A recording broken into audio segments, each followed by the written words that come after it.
Okay, hi everybody. My name is Stefano Grirelli and I'm the co-founder and CEO of NetBeez. Thank you for attending this Facebook live demo on NetBeez.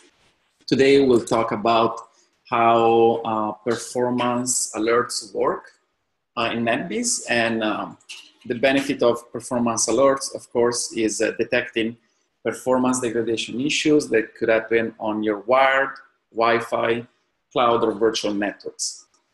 What you see right now on this page is the bathtub. And this is a good start to kind of explain you what type of alerts we have in NetBeez. So we really have two types of alerts. The up-down alerts, as you see now here, the host not found, for example. So those are failures. For example, if a ping test fails, or a DNS test fails, or an HTTP. This is in the case where, in the case of ping, the destination IP is not reachable, or in the case of DNS or HTTP, the services are not responding, right?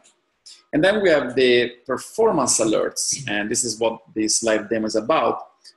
In performance alerts, we have two types of performance alerts, and in NetBeez are coded in yellow color.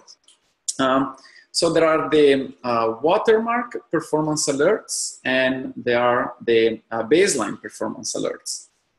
So maybe let me show you how to configure those alerts. So while we're showing you the configuration, I can also explain how they work. So go on the alert profiles, and here is where I define my rules to detect problems. Here I create a new profile. So as you can see here, we have really two types of performance alerts, as I was saying, baseline and watermark. So the baseline takes into consideration the short-term and the long-term averages of your measurement.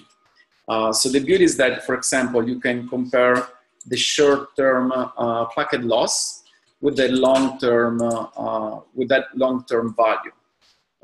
Or in the case of round-trip time of latency, you can, also in that case, short-term versus long-term. So it really allows you to detect ongoing performance degradation issues on your network.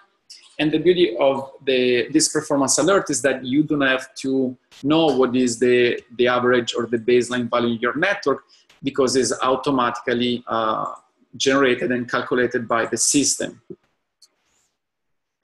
And of course, each location might have a different performance to a specific destination, to a specific target. So for instance, let's take a Google or maybe Facebook.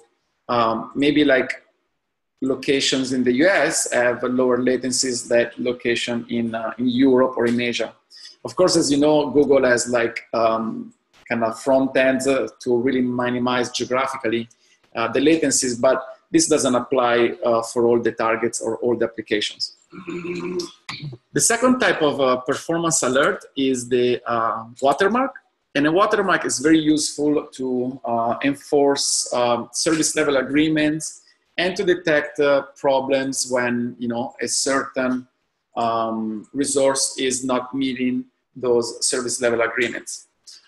So with the performance watermark, you can say, for example, you can be alerted if the packet loss is, for example, more than 5%, or let's say if the round trip time to a specific destination or server is more than, for example, 150 milliseconds.